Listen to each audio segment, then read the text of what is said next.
these kinds of topics. I'm sort of debating that right now. But all truth is God's truth. And that means there is no purely secular issues. And it also means that, that I do not check my Christianity at the door when I go into, say, the voting booth or when I'm talking about these moral, social issues. And so we're going to talk about an issue tonight that, look, it's very hard to talk about. I get that. So immediately on the front end, I want us to be clear, and I'll share some of my testimony with you after a minute. But please understand, I don't know where everybody is, but please understand that the point of this discussion is not at all to make people feel guilty about past decisions, not knowing where anybody is. The point of everything we're doing tonight is to educate people for future decisions.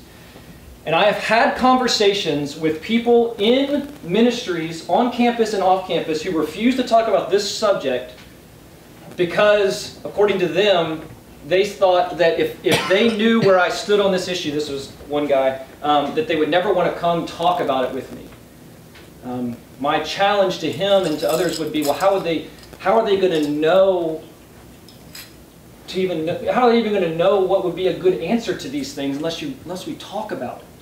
So we can never be afraid to talk about the most important issues. Now let's do it with grace, and let's do it with humility, and let's do it with respect. Let's actually have the discussion, because we have to have this discussion, because the issue is there.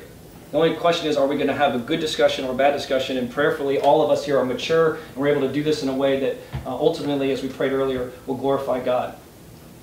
Okay, so again, I don't even know where everybody is. I am not assuming anything as far as where you are on this issue, but here's kind of what we like to do.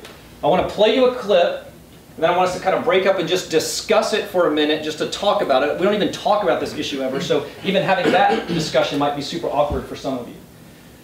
But we just want to talk about this stuff, and we have to recognize that we're all in different places. So we're not saying you have to believe everything that we believe, but I am going to challenge you on your position, because I've been convinced that the truth claims that abortion is wrong.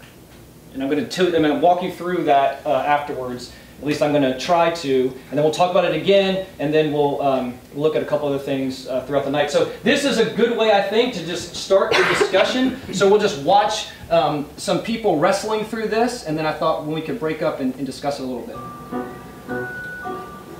Everybody hear that?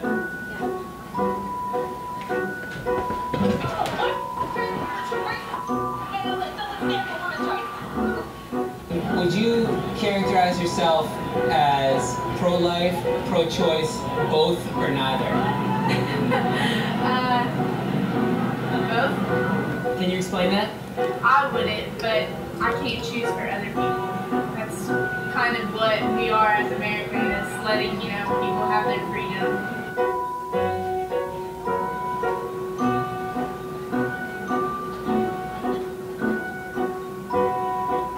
I'm Christian, so I'm what do you call it, pro-life.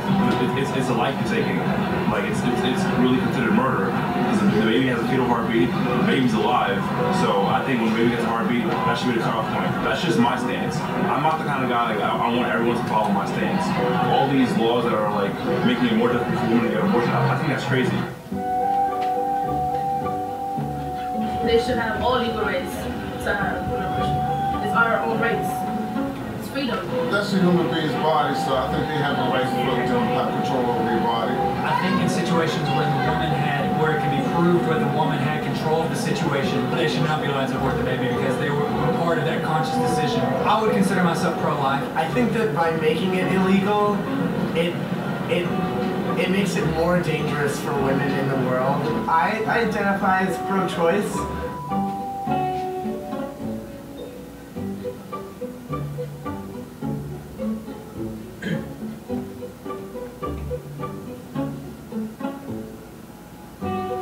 I was brought up Catholic. If you're a Christian, then you would let people do what they want to do. You would be able to understand it. I mean, I would say pro-choice. If I had to pick, I would say that I'm pro-choice, but personally I'm more on a somewhere in the middle. I don't want to discuss something like that. I don't want to go there.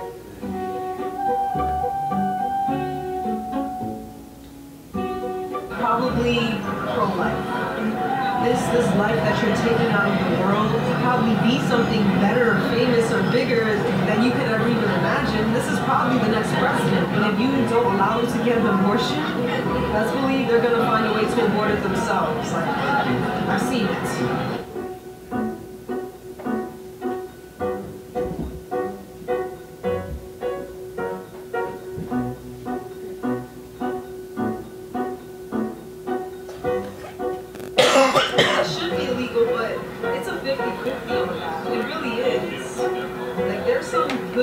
There's pros and cons. Okay, so what I'd like you to do is break up in groups, 3 or 4 or 5, whatever it is.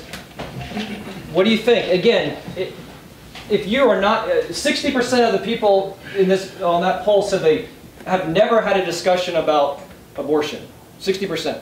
So if you do not feel comfortable in a small group sharing your opinion, then you can listen. That's fine. Again, the point of this is not to make you feel uncomfortable, but do listen and engage. But break up small groups. Let's do this for 5 or 10 minutes. When we bring up the issue of abortion, pro-choice, pro-life, no one's positioned to tell other women what they can do with their body. It is a life. It is. I mean, whatever. You just have that discussion for 5 or 10 minutes. Maybe even for the first time, and then we'll come back together and we'll talk about it, okay? So just break up into small groups, and we'll do that for 5 or 10 minutes. We're going to give you a chance to get back into your groups again, so everyone just hold your thought right now. And then also I gave you 10 minutes, so everyone should have solved that issue in 10 minutes. Give you plenty of time, okay? So let me just say again, we're going to talk about really hard things tonight, and I get that, and I know that, again, some of you, just even talking about it is, again, 60% of people never had this conversation, okay? Every single year since I've been here, we've done some topic on abortion. Why? Because when I was 19 years old, I was not a believer, and I was dating my then girlfriend, and we were having sex, and she got pregnant. And we did a pro and con sheet to think about what we should do, and we decided that for ourselves, the best decision was to have an abortion. We were living in Virginia at the time, and I drove her to the Planned Parenthood facility in Richmond, and we had an abortion. And I wasn't a believer, but I remember, I was doing, some of you heard my testimony, I was doing drugs, and I was an alcoholic, and but I never smoked cigarettes. Like, that was just something that I just never did. I remember after that, for like the next 2 weeks, I was just chain smoking cigarettes. I couldn't bear the burden of what happened. And I lived, and so what I did was I just pushed it away, and I never really thought about it as best I could. We would go to these festivals. If you've probably seen some of these festivals, things like we did on campus a couple years ago when Madison was president, where we showed pictures. I would see those, and I would run from them, and I would, I was dating her at the time, I would shield her from those, because I didn't want her to see that, and we didn't want to face the reality of what we had done, honestly. And I sat in condemnation for myself for a decade, really.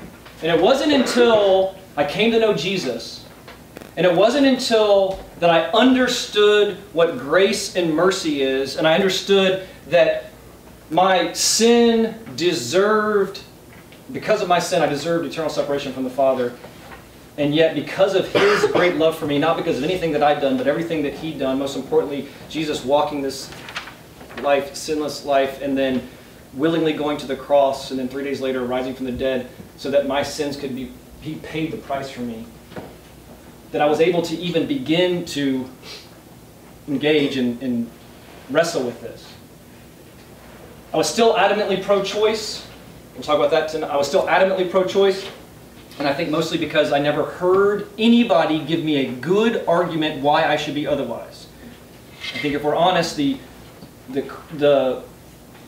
of you think maybe I know I should be pro-life if I'm a Christian, or maybe you don't even think that, but I never really heard a good argument otherwise. And honestly, so the stuff that we're going to talk about tonight, now what we'll talk about tonight, there's nothing original to me, I promise you that. It's all straight from this book here. It's called The Case for Life. There's a guy named Scott Klusendorf, who used to be with Greg Koukl. So Greg Koukl is the one who does tactics. We've already walked through tactics. And Scott Klusendorf worked with Greg Koukl. And probably there's another guy named Greg Cunningham who Klusendorf learned from. Cunningham's the guy who actually started the Center for Bioethical Reform, who puts together the Genocide Awareness Project, which we brought to campus a couple years ago. And so we're going to walk through essentially his arguments in this book. Nothing original to me, okay? But I was presented with these arguments, and over the course of a period of time, I changed my views, and now the reason why we're always going to do something always pro-life every year, in fact I'd love to do more, is because I understand the guilt and the burden that maybe even some of you in this room feel. But I also understand the freedom that comes in Jesus and the freedom that comes at the cross. And so we're not here again, let me just restate this as much as I can. We're not here tonight to condemn anybody for past decisions. But we are here tonight to hopefully educate you for future decisions, because statistically every single one of you in the room knows somebody who has had an abortion, or you've had an abortion, or you know somebody close to you that has. And that means that someone in this room in the next few months is going to have a friend, or maybe you're going to face with this topic. And if we, especially as Christians, if we don't, now look, with grace and love, yes, but truth with grace and love. If we don't stand for what is right and what is good and what is true, then we're abdicating our role in society, and we have lost our saltiness. So please, just understand that's where I'm coming from on this. So again, not to condemn anybody, but to have a good discussion about why we believe what we believe. And maybe I can stand with this. So Klusendorf, I want to start with this, because I think this sort of what we're going to do is I'm going to try as best I can, again, using just Klusendorf stuff to simplify the debate, because I do think it's simple. Now, many of us think this is a complex issue. I don't think it is. It's based on one issue. So in 2008, Klusendorf was having an abortion debate with Nadine Strawson, who used to be the president of ACLU. Actually, if some of you know Mike Adams, he debated Nadine Strawson last year, I think, at Oregon State. The theme of their debate was abortion, legal right or moral wrong. Okay, so Nadine Strawson goes first. And in her opening statement, she framed the debate with an appeal to reproductive freedom. Many of the things you just heard in this video. So to paraphrase her case, essentially it's reproductive freedom means the ability to choose whether or not to have children according to one's own personal religious beliefs. And that freedom is necessary if all persons are to lead lives of self-determination, opportunity, and human dignity. So she repeatedly stressed our need to work together to reduce the high number of abortions, and by which she meant pro-lifers should support tax-funded birth control programs. And what I want to challenge you on tonight is I want you to begin to see the question-begging nature of that argument. And I'll talk about what that means in a second. But essentially, she is simply assuming that the unborn are not human beings. She doesn't make an argument for it, she just assumes it. And almost every single argument you hear for abortion simply assumes that the unborn are not fully human with all the rights that go along with it. Now, would she make this same claim for human freedom and self-determination if the debate were about killing toddlers instead of fetuses? So let me just ask you this. Now think about this, okay? This was the graphic from that video. Most Americans agree on what they want a woman's abortion experience to be like.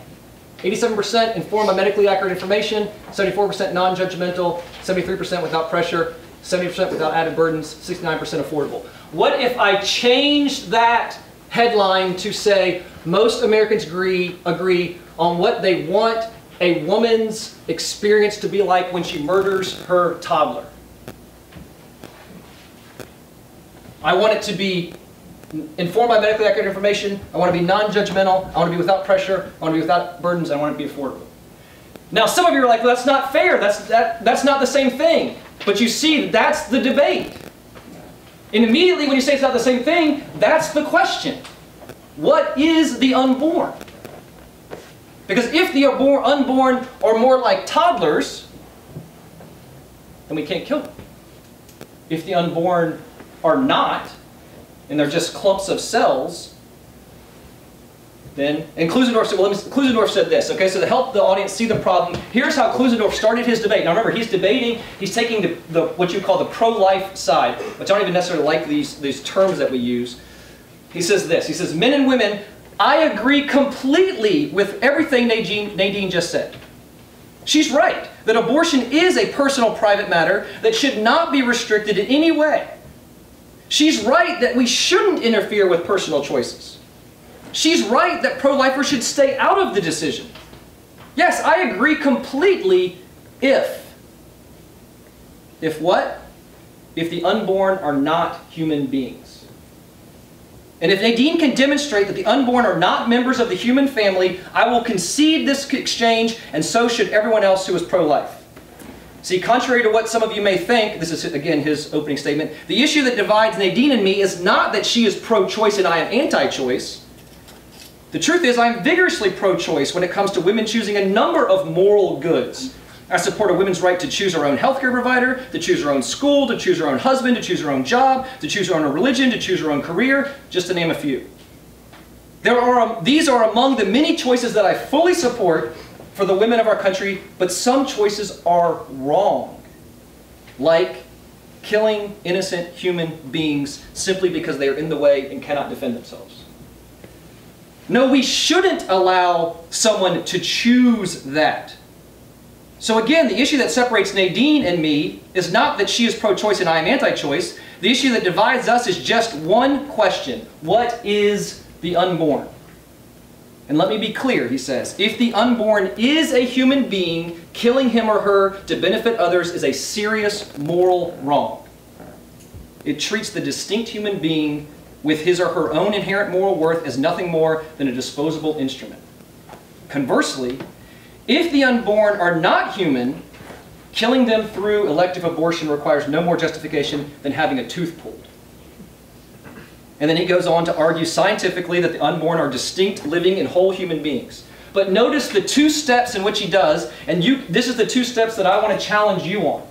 Okay? The first is to simplify the debate by focusing all the attention on the only question that matters. And then secondly, you can argue for your pro-life position. Certainly that's what I'll try to do for you tonight. Okay? And I think these are good tactics, and I think this is the way we should have this discussion.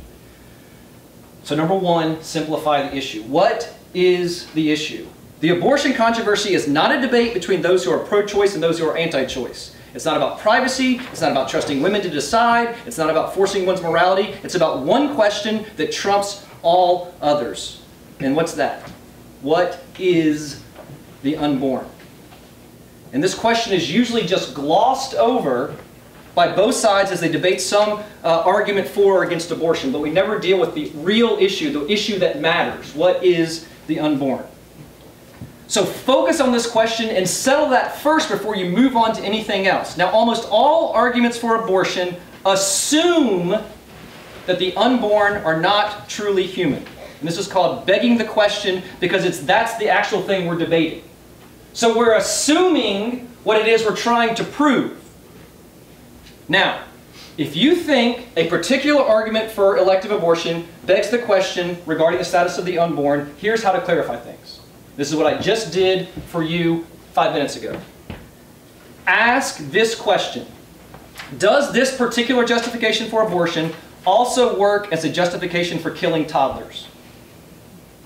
If not, The argument assumes that the unborn are not fully human, which is, again, is the exact same thing we're trying to debate. We call this trotting out the toddler. So, for instance, an argument that you hear for this, it's a privacy issue. This is a private decision between the mother and her medical provider. Okay? Is that a good reason if mother wants to kill her 2-year-old? It's a private decision between her and a medical provider. Is that a good reason? No. So that, again, it's assuming that the unborn is not like the toddler, which again is the exact thing that's up for debate. Women cannot afford to raise another child. I can't afford to raise this child, therefore I should be able to have the abortion. I can't afford to raise my 2-year-old, therefore I should be able to kill them. Is anybody okay with that? No. So again, that argument begs the question. Now, I'm just going to, right from the start, we'll deal with the hardest issue, because this is the one that everyone wants to deal with. And immediately, if you have any discussion on abortion, everyone will say, what about rape? Immediately, let me say, I can't even fathom, I don't even imagine what this is like. Again, humongous hurt, hardest, I can't imagine this issue. So I can't stress enough the empathy and sympathy that I would have in this discussion. But let me ask you this question. I know somebody, her name is Rebecca Kiesling, she's an attorney, who was conceived in rape. Rebecca Kiesling is now 40-some years old, and she's an attorney. Can I kill Rebecca Kiesling? Can her mom kill Rebecca Kiesling because she was conceived in rape? I think we all know the answer to that. So again, these arguments assume that the unborn is not a fully vested person with all the rights that a toddler has. Now, there's a lot more that you could say with that, but I think you kind of get the point. Until you clarify what's at stake, namely that we can't answer the question, can we kill the unborn, until we first answer the question, what is the unborn, then there's no point in advancing your case.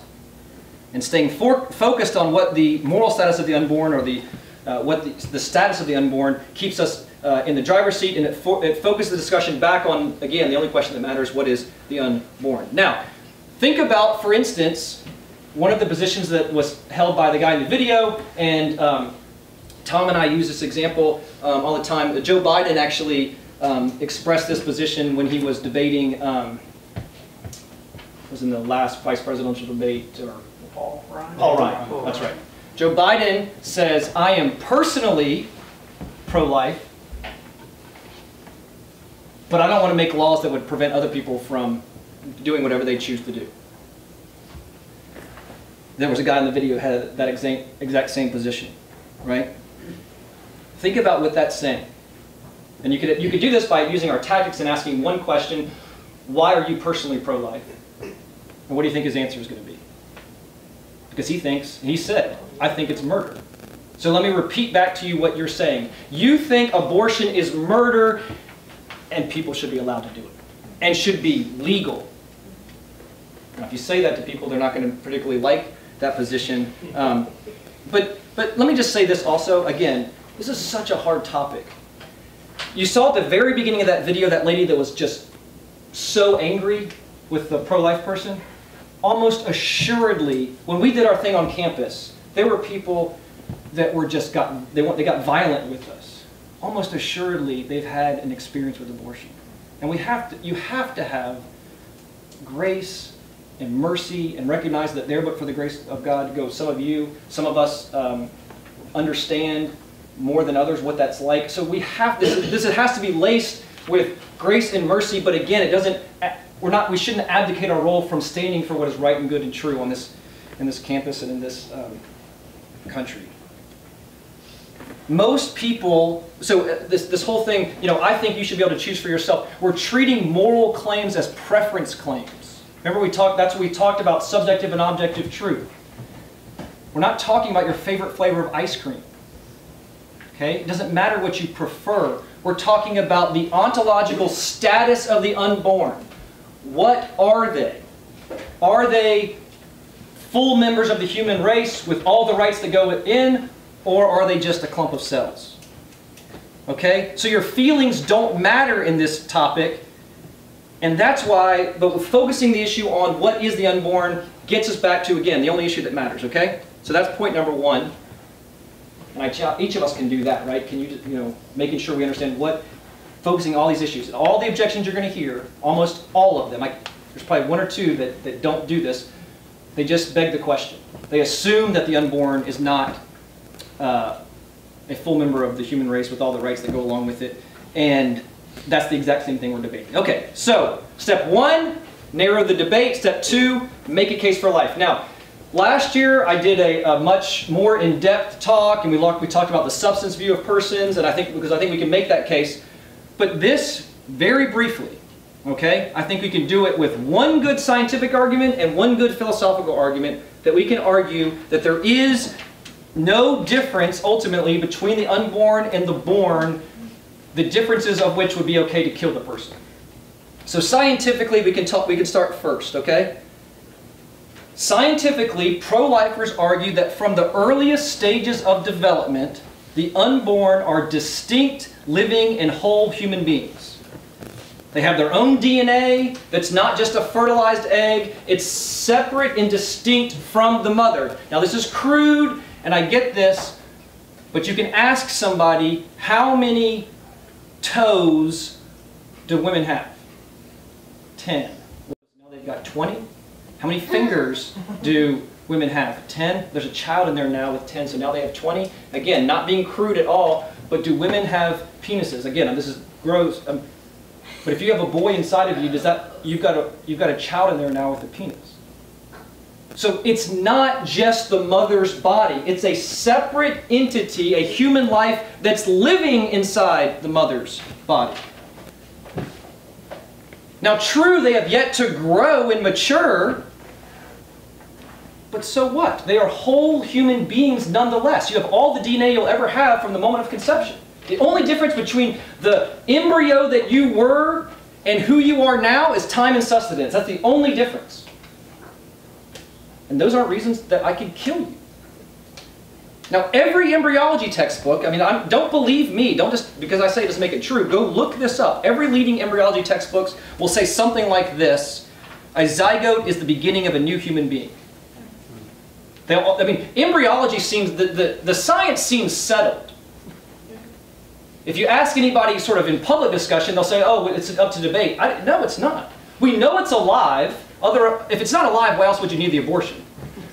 So we know it's alive. So then it seems like the only question is it human? Is it a human person? And this is where, if you remember last year, some of you were here, we walked through the decision in Roe versus Wade. And if you want to see a decision where it was clear the law had no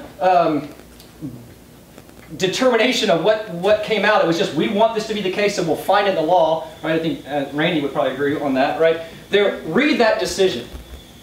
And there's also just some terrible philosophy in there where the Supreme Court justices say basically no one can decide when life begins, so therefore we can have abortion. Well, then you've decided that life doesn't begin at conception because you're allowing people to die. So let me just, briefly, there's, some people say, well, there was even an argument here, okay, it hasn't, it becomes a person when it gets a heartbeat, or becomes a person when it gets its third toe or its eighth toe. This is a false understanding of what it means to be a human. You don't construct human beings like you're building a Lego set. Right? This is the substance view of people, that you just are what you are from the moment of conception. You don't become human because I add body parts to you. And you know this is the case because you don't become less of a human if those body parts are taken away from you. If you know somebody that doesn't have an arm, do they cease to be human? That would be silly, right? So we don't build people like we build Lego sets and take them away. No, the substance view of people, and again, we can talk about that if you're interested more after this. No, it says that you are who you are, again, from the moment of conception.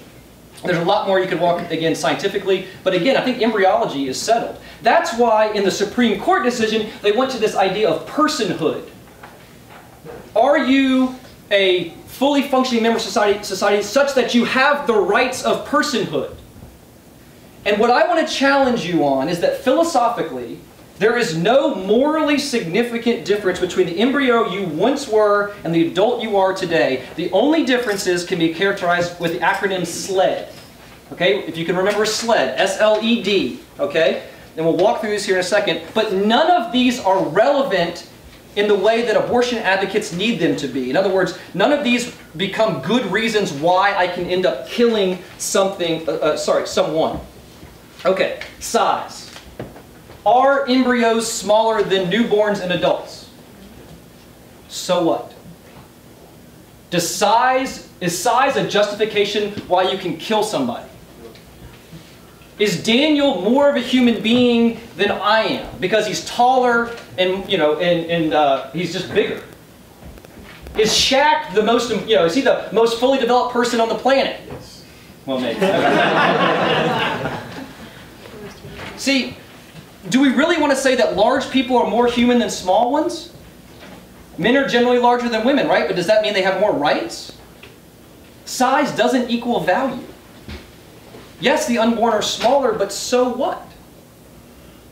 So that's S. L, level of development. It is true that embryos and fetuses are less developed than you and I. So what? Do we really want to argue that people that more developed means you have certain rights, and less developed mean you don't have those rights?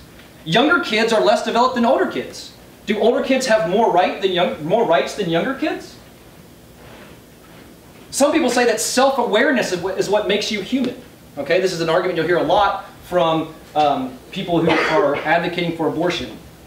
But if that's true, newborns do not qualify as valuable human beings because 6-week-old infants lack the immediate capacity for performing human mental functions, as do the comatose, the sleeping, and those with Alzheimer's disease. Do you really want to make the case that we can kill those people because they're no longer human beings?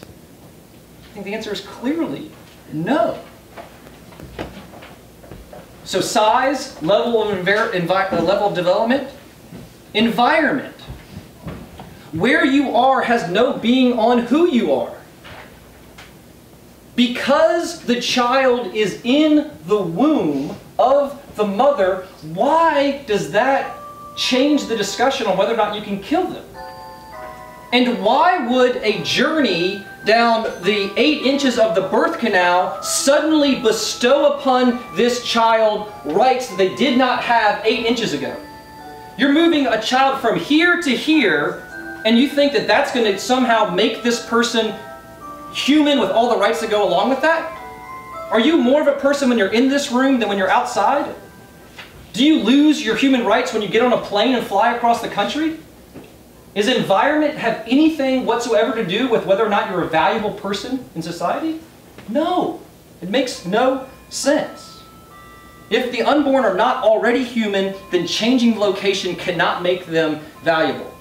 And this is a great question to ask somebody. If you say that the unborn do not have rights, when do they get those rights? Is it as soon as they come out of the birth canal? Is it when they're going down the birth canal? Is it right before? Because you back yourself into these incredibly impossible distinctions that you're trying to make. It just doesn't work. Now there are some abortion advocates who take this to its logical conclusion, and they are advocating for post-birth abortion up to 6 months or longer. Why? Because they're recognizing that if the unborn does not have certain rights because they're less developed or whatever, then the born don't have those same rights because they're still not as developed. Okay? So and I think those people are, I don't think anybody recognizes the implications of arguing those things. Or at least they have the courage to go where the arguments take them. Okay? And then lastly, so SLED, degree of dependency. If viability is what makes us valuable human beings, then all of those who depend on insulin or kidney medication are not valuable and we can kill them, right? If degree of dependency is what causes, reduces you from being a human, then you should be able to kill infants, because if I took, when my kids were infants, if I just laid them in the floor and I left them, what would happen to them? They're completely and utterly dependent on me. Does that mean they're not human beings? Can I do that? When we see, just a month ago, there was a case where a lady went to the bathroom at McDonald's, had her child in the toilet and tried to flush him down the toilet. And she is charged with murder. And yet, if it would have been, literally, if it had been 2 days earlier in some states, and it would have been in conjunction with a doctor, it would have been okay. Think about that. So, 2 clarification points, okay? And then I want us to break back up, and then I want to do one other thing, okay? 2 clarification points. First, the pro-life view is not that it's always wrong to take a human life, okay? This always comes up. If you say you're pro-life, then someone's going to say, well, then you can't be for the war, you can't be for the death penalty. There's lots of people in this room that are all over the place on that issue, okay? But this one issue depends on these things, it doesn't depend on these other issues, and the pro-life position I'm arguing for tonight doesn't have any bearing on those other issues. Okay? Because our view is that it's always wrong to take a human life without proper justification. Now we can always debate whether or not whatever it is with proper justification, but we're saying it's always wrong to take a human life without proper justification. And we believe elective abortion does just that. Okay, so here's the basic pro-life syllogism, the deductive reasoning on this. Number 1, the unborn entity from the moment of conception is a full-fledged member of the human community. I think we can know that from science and philosophy. We just walked through that. Number 2, it is prima facie, means on the face of it, morally wrong to kill any member of that community. It doesn't mean it always is, it just means on the face of it, without any further information, it's morally wrong to kill members of that community. Number 3, every successful abortion kills an unborn entity, a full-fledged member of the human community. Therefore, every successful abortion is prima facie morally wrong. So we're not saying it's always wrong to kill somebody, we're just saying on the face of it, you have to give justifications, and abortion does not provide the right justifications. We've just walked through the reasoning for that, to kill somebody. Does that make sense? Now we can have the separate discussion on capital punishment or war or anything like that. We can have a separate discussion because we're not talking about that right now. But that always comes up. Most pro-lifers don't say it's always wrong to take a life. Now some do. Maybe some of you in this room are strict pacifists. I think we've had this discussion. I think before, Riley. I think we disagree on some of those things. But on an elective abortion, we're arguing that it takes a human life without proper justification, and that's why we oppose it. Okay. And then secondly, this. By elective abortion, again, this is all clues in north. By elective abortion, I mean those abortions not medically necessary to save the mother's physical life, okay? Such as ectopic pregnancies, okay? Because what's happening in an ectopic pregnancy is your intent is to save the mother, but in doing that, then the child would die. But your intent is not, in an abortion, your intent is to kill the child. That's just what an abortion is, as opposed to these ectopic pregnancies, where now your intent is to save the life of the mother, but in doing so, then the child would die. So there's a very different understanding, and again, we can talk about that if you want to. Okay, so summary. Again, stay hitched to the toddler. Whenever you hear an argument for elective abortion, ask this question: would this justification for killing the unborn work for killing a toddler? If not, your critic is assuming that the unborn aren't human, a point for which they need to make an argument for. They can't just assume. So trot out the toddler, sort of expose the hidden agenda and the assumptions that are underlying the argument. And then this, and then I'm going to break back up again. Remember that arguments are seldom won on the spot. Most of us are not willing to concede. If we're having a debate, we're not willing to concede right then, you know what, I think I'm wrong, if we're honest. Okay? Don't be surprised if your compelling arguments don't seem to sway the person. If you're adamantly pro-life, I would not be shocked at all if nothing I said tonight, adamantly pro-choice, I wouldn't be shocked if nothing I said tonight persuaded you right now. But there's a guy named William Rusher, and he says this, it's a long quote, but let me just read it. He says, "Nobody, when confronted with a really devastating argument against something in which she has deeply believed slaps himself or herself on the thigh and shouts, "By gosh, I never thought of that." On the contrary, the blow will be resented. Very often it will be sustained in obstinate silence. The ego needs time to marshal its defenses, either to try to restore the toppled idol or to come to terms with the toppling, or at the very least to regain its own shattered composure. It is precisely then, however, in the silent weeks or months after the argument, when perhaps no one else is present and the defeated arguer confronts only himself in the recollection of his defeat, the arguments may truly be said to be won. It's when the person goes home and they're thinking about, I challenge every one of you to go home and just think about the things that I shared tonight. Honestly, to think about any argument for abortion. Would it also justify killing a toddler? Are you okay with that? Just think about these things. Because then, if ever, is when the loser of the argument will tacitly abandon their former position. Now, they may never admit to having changed their mind at all, but at the very least, he will have rearranged his mental furniture to ensure that he does not hereafter sit so often or so heavily on that all too demonstrably fragile chair. The reality is you cannot change everybody's mind, and we shouldn't try to, because there are some people on campus that are not interested in discussion on this topic. Right? It's clear to us. Do you remember, Madison, that one girl that was talking to us, and she was just screaming at us, and we were trying to have a conversation, and she was literally just screaming and screaming and screaming? They're not, the hardcore on both sides, or I'd say the hardcore pro-choicers, again, I don't like that terminology, are not our primary customers. We're after the 60% of people in the mushy middle who just haven't really thought well on this and could be persuaded with good argument, because they haven't thought seriously about this issue. And our job is to bring clarification and get them thinking and just keep trotting out the toddler. And let me just give you an example, and then I want to break up, and then I want to do one last thing. When we did the Holocaust, the Genocide Awareness Project, there was I think I've told you all this story before, but there was a professor who came up to me, and she was screaming at me. She was a professor of, she was in the sciences, I think she was in... Diane Dodd, I'm pretty sure. Do you remember what? Geneticist. Anyway, she was basically screaming at me, and she was telling me that, that we were using the word genocide incorrectly. And so we started this discussion, and I was being gracious as best I could, and we started having this discussion. We talked for maybe 20 minutes. Now remember, the conversation started with her basically just attacking me.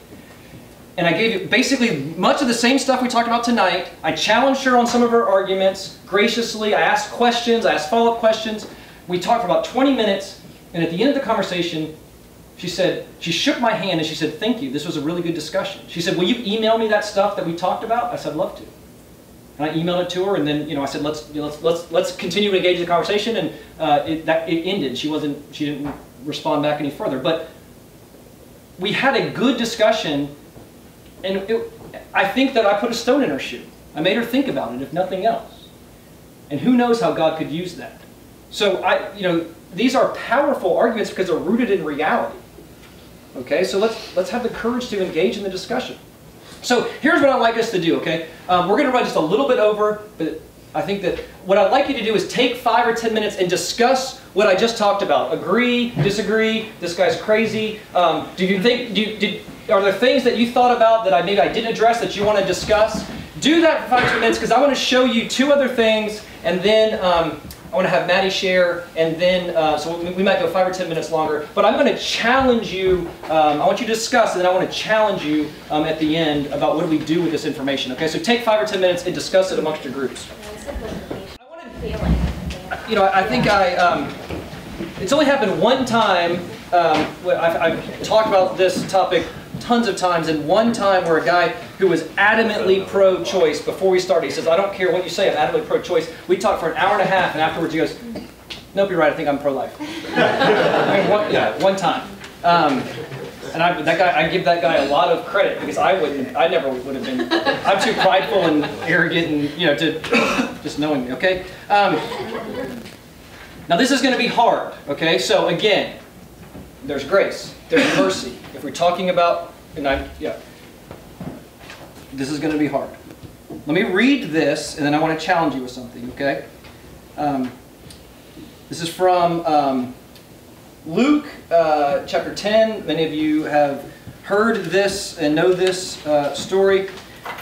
Just then an expert in the law stood up to test him, saying, "Teacher, what must I do to inherit eternal life?" talking to Jesus. What is written in the law? He asked him. How do you read it? And he answered, love the Lord your God with all your heart, with all your soul, with all your strength, and with all your mind, and love and your neighbor as yourself. You've answered correctly, he told him. Do this and you will live. But wanting to justify himself, he asked Jesus, and who is my neighbor? Jesus took up the question and said, a man was going down from Jerusalem to Jericho and fell into the hands of robbers. They stripped him, they beat him up and fled, leaving him half dead. A priest happened to be going down that road. When he saw him, he passed by on the other side. In the same way, a Levite, when he arrived at the place and saw him, passed by on the other side.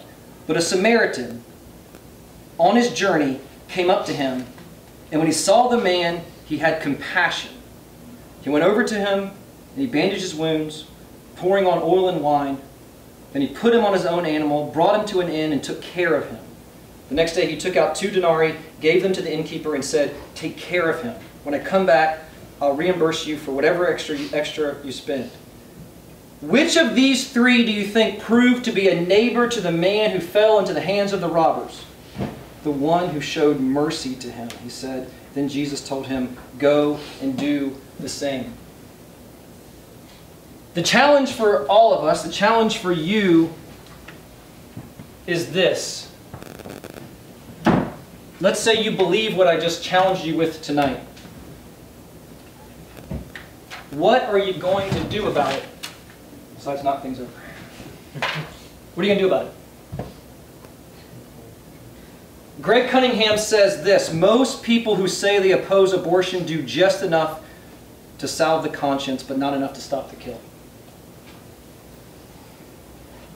Now, I am not saying in any fashion, clearly, please hear me on this, right? Anybody who would say that it's okay to take, to harm an abortion provider doesn't understand the whole point of what we're doing. Please clearly understand that. But are you willing to put yourself in uncomfortable positions to defend the rights of the least of these among us?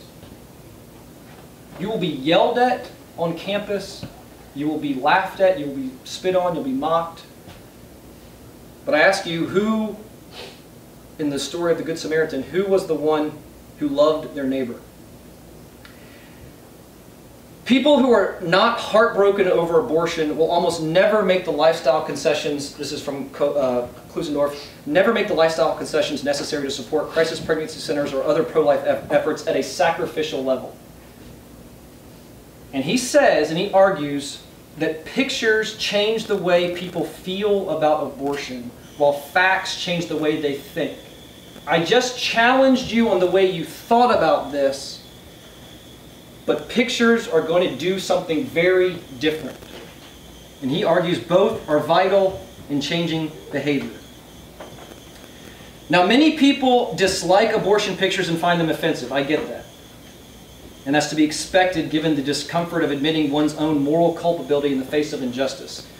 The more pressing question is whether the number of people put off by the graphic images exceeds those compelled into modifying their beliefs after seeing them. Because we saw multiple people who saw the pictures for the first time when we did the Genocide Awareness Project and would relay to us, that's murder. They saw the pictures and it's compelling in a way that arguments just aren't.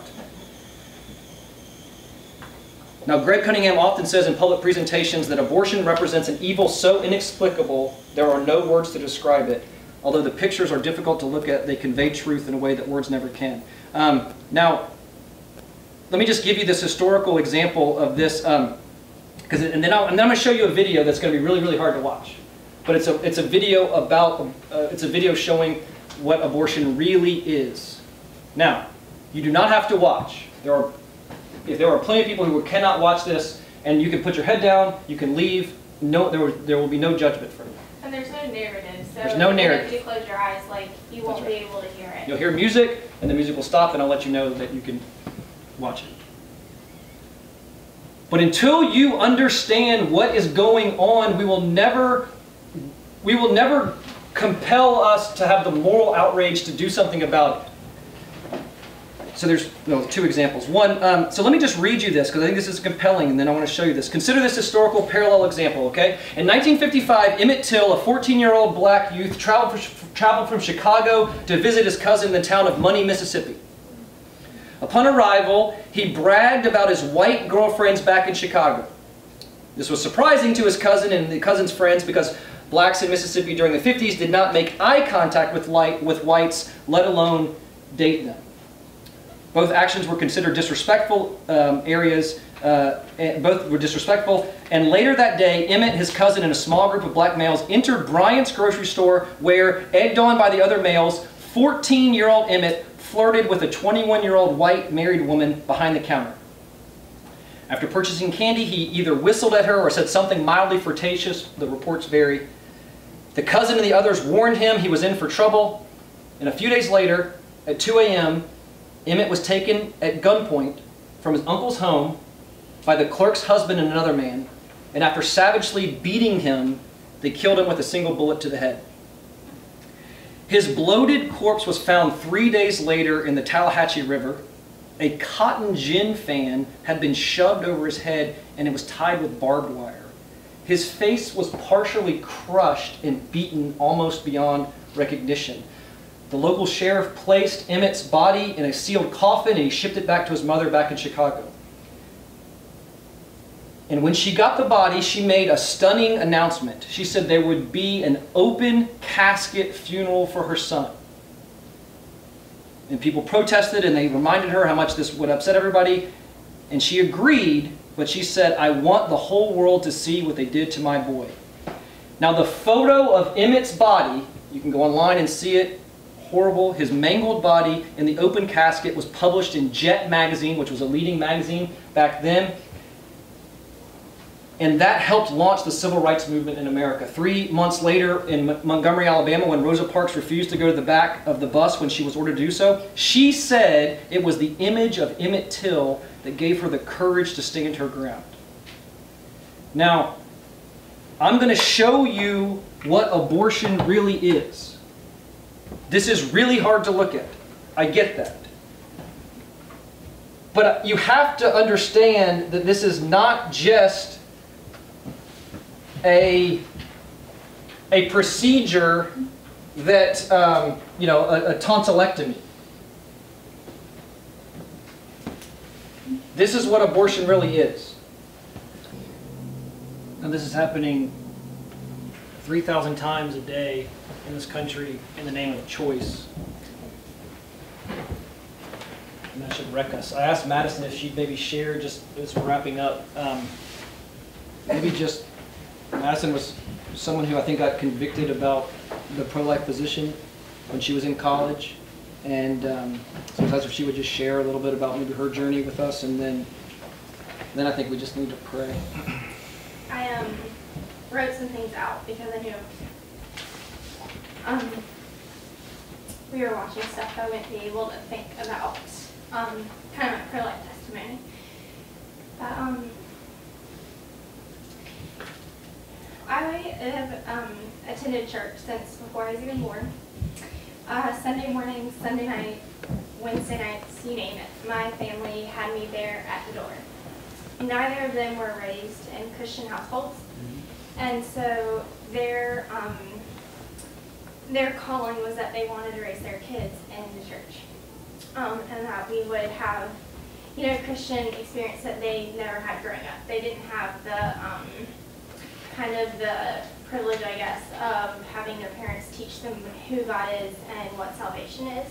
They learned as adults after they made poor decisions. And so we grew up at church. We didn't do cable. We did Christian schooling. I grew up on the Andy Griffith Show and the Jetsons.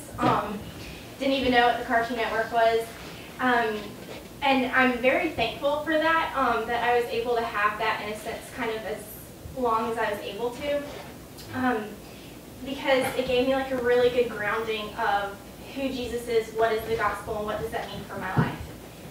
And so as I got older, I thought I was kind of prepared, because I'd been in church, and I knew what God and the Bible said. I knew I could tell you stories better than adults could when I was 6. But as I got older, terms took on more real meanings than in your Sunday school world. I'd become familiar with words of pro-life, pro-family, crisis pregnancy centers, all that kind of stuff. I was raised to know that God knows us even before we were conceived, that life begins at conception, that as a Christian, and as a church, we vote conservative tickets. We make sure that candidates that support pro-life and pro-family values are put forward. And we don't vote for those who think abortion is wrong. And that was enough. I was very, no one could sway me in that I knew that that was right. And I thought that was enough. I'd read enough of the Bible to know that pro-life was scriptural and that that's what the Bible said. And so that was good for me. Going into late middle school and early high school, I became more aware that not everyone agreed with that mindset. I had known politicians disagreed, and some adults, even outside the church, disagreed. But until then, my only experience with Christian people had been that Christian people were pro-life. It was, I was kind of weird in that I actually started college while I was in high school, and I thought I was prepared. Because I believed life began at conception. I knew that even if the unborn weren't very well developed, I knew they had been created by God and were loved by God, and that ending their life would be wrong. Needless to say, I was then in college as a high schooler, and all of my first classes, abortion was brought up in some way. There's biology, chemistry, and English, even in my English and literature classes. In part, it was due to the subject matter, like, human development is the topic of biology. For my English and lit classes, it was more of my professors brought it up because they thought it was an important thing to talk about women's rights and to write about it. And so I found myself in positions to where my pro-life views would be exposed to a classroom full of students that were absolutely not pro-life. So I can remember that at this point I was not in high school. I think I had just graduated high school. I was in high school when I met Aaron, and then he came onto campus, and that was my freshman year of being on college, not as a high schooler, but as a freshman student. And this was like Ratio didn't even really exist at UNCW. Papers hadn't even been submitted. Mike Adams was actually our faculty advisor, not Tom Simpson. And I can remember that we were all having lunch, me and Aaron, Mike, and I think Clint Horsley, who was another adult in the community who's wanted to come on board with the ministry. And somehow the topic of abortion came up. Probably Mike brought it up. He's always doing that. And I can remember me saying something incredibly stupid. It went along these lines. I'm pro-life. And these were before the days I knew the famous question, what do you mean by that? And of course that came up, and Aaron and Mike prompted me to explain what I meant by it. To which I said something like, well, I believe life begins in the womb at conception, and so I believe that ending life is wrong and abortion is wrong. Boom, done, right? But Mike and Aaron brought up rape and incest victims, and issues that all of which were discussed in the video of